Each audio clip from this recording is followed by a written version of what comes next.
with the sound feed from the Houses of Parliament there. The General Secretary of Unite the Union, Len McCluskey, has called for Labour MPs to vote against the Brexit deal when it's made in order to bring down the government. He says he fears that Europhile Labour MPs could keep Theresa May in power by supporting the deal. So today we're asking, is Labour letting the government off the hook on Brexit? To discuss that, I'm joined by the former Labour political strategist John McTernan and John Mills, chairman of Labour Leave. Do you think it'd be a good idea to vote down whatever the government comes back with on the Brexit deal? I think it may happen, because I think you may get some sort of alliance between dissident Conservatives and Labour, who will say, oh, we could have done better and we need a different deal from the one that the Conservatives have produced. So I think it is possible that this is going to happen.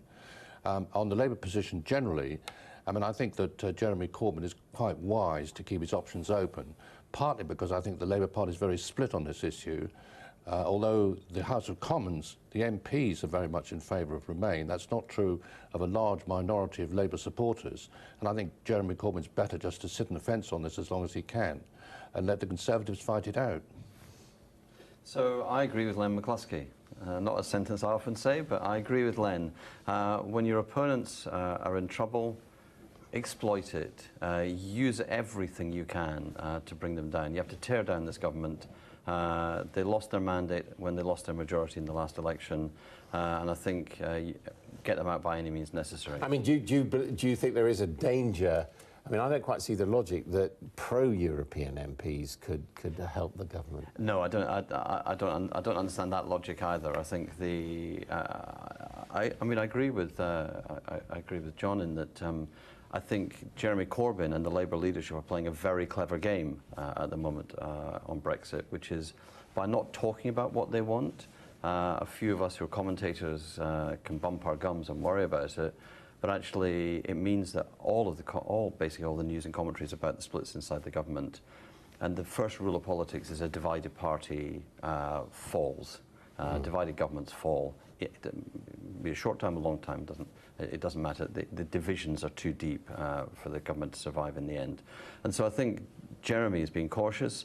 I agree again with John that the Labour position is almost certainly going to be, that's not good enough.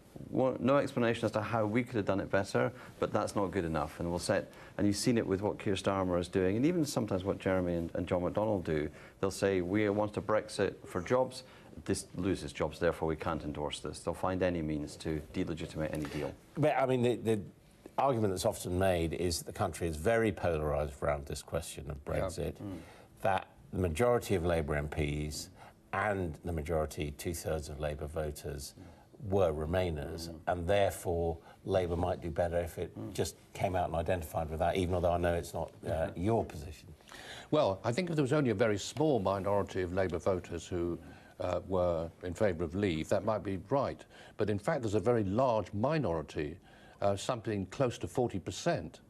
And, you know, that's a very large number of voters to antagonise. I mean, Labour's been OK up till now. It's been sort of Janus-like. It's been in favour of a soft Brexit in Remain areas and said, oh, well, the manifesto said we were going to leave the EU in the Leave areas. But, you know, once you have to get to the stage where you bounce one way or the other, then you start antagonising people, which has been avoided up till now.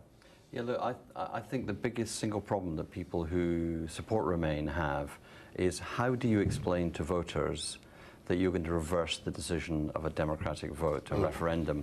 Because it's a huge thing in a democracy to overturn a democratic decision.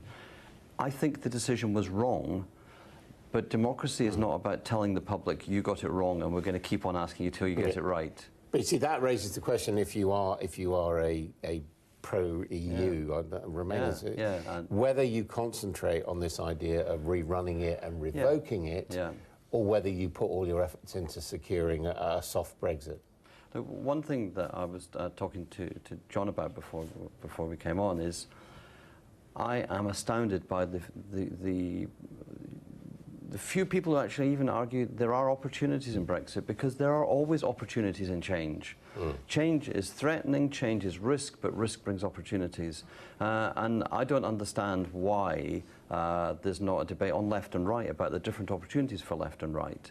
It's all very static about this. And so I do think the Labour Party needs to be a bit clear about, you know, when John McDonnell says a Brexit for jobs, he probably means things about workers' rights. He probably means about strengthening trade unions. He should probably start to say that. And that's kind of what's in Len McCluskey's mind too, I think, which is he sees what a Labour government could bring. We're looking at a government that's not in control, a Prime Minister who's not leading the country or leading the negotiations. Labour is the alternative government, and in some sense they've got to step outside the Brexit frame and start to talk about what a Labour government would be about. I mean, one of the things that Labour is very clear about, at least in the last year's manifesto, is a strengthening of trade union power. Yeah. Now, would you as a businessman welcome that? Yes, I think what's happened over the last few years is that the power of trade unions have been hugely reduced.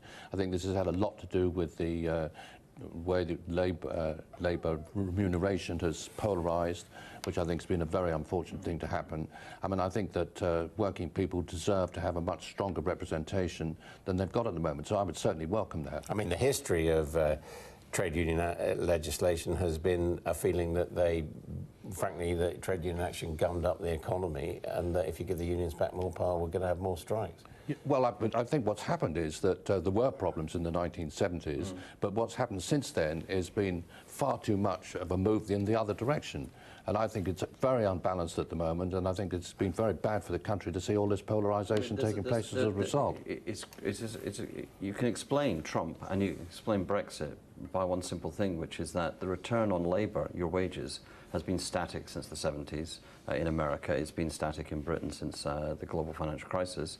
And the return on capital continues to rise. Yeah. If the owners of businesses, if the owners of shares, owners of capital get more, and people who work, who are the majority, get less, there's got to be a rebalancing. And that I think is a force behind Brexit. But Corbyn can see a way to harness that for the Labour Party if he gets it right, because you can't have a return to the 70s where you destroy businesses, but a return to the 50s where there was a good balance between unions and business might not be a bad idea. But I mean, the question then arises, you know, looking at the opinion polls now, looking at the result of the last general election, you say the government's lost its mandate, you say the government's not leading, so why isn't Labour doing better? Well, my simple explanation is, you know, the government went into the last election with a 20-point lead and threw it away. So neck and neck is fine for Labour because the Tories got 20 points to lose in the election campaign. You know, they don't know how to campaign. The Labour Party has not lost its ability to campaign. And I think we've got a kind of stasis in politics with the numbers. Well, so you're saying that if there was a general election, there'd be another 20% drop in... I'm saying that if there's a general election, Labour on the campaign trail, Jeremy Corbyn will beat Theresa May, or Jeremy Corbyn will beat whoever the Tory party come up with, because the leader they produce will be a leader who divides their own party.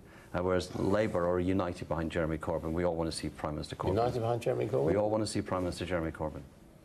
The majority of Labour MPs resigned from offices if they had them and wanted them to go. But now you saw Rachel Reeves back on the front bench.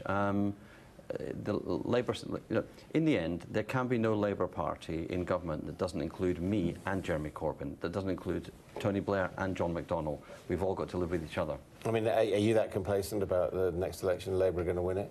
I think there's a reasonable chance, but I must say I'm a bit less optimistic than John is about that.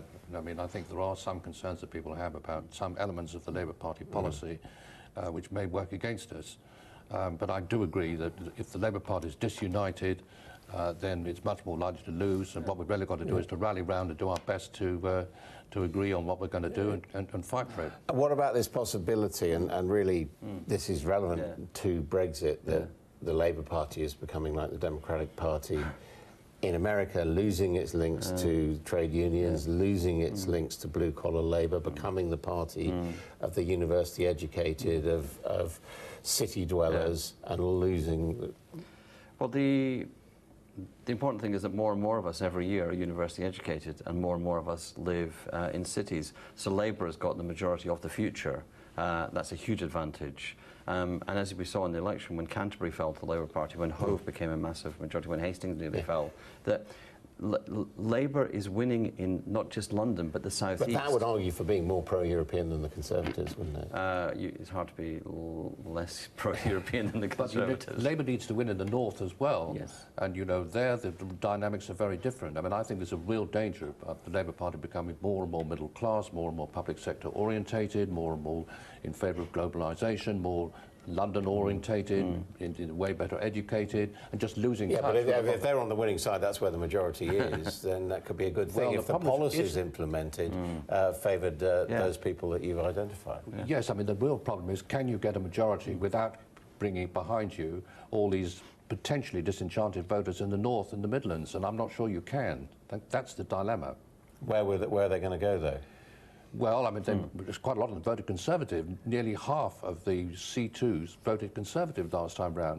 And that's a very dangerous trend for the Labour Party. And I think it's very important the Labour Party listens to what these sort of people have got to say. I totally agree with that. But I think that there's two things. One, you have to have policies that appeal to those voters. And I think Labour policies need to address the housing crisis, whether it's the quality as it is in the north or whether it's the shortage of affordable housing in the south. Need to address pensions, better pensions for today's workers. And need to address social care and the NHS. You can create policies which work for the north and the south. And I think that the problem with Brexit is it sucks all of the oxygen out of the room, and at the moment Labour aren't talking about those real policies which could win those voters back from the Tories. I must say I'm rather inclined to agree with this. I think we're all obsessed with Brexit. And you both agree that you think the Labour Party's getting it right with its somewhat ambiguous approach? Yes, broadly I think Creative it is. ambiguity. Yes. OK, thank you both very much indeed.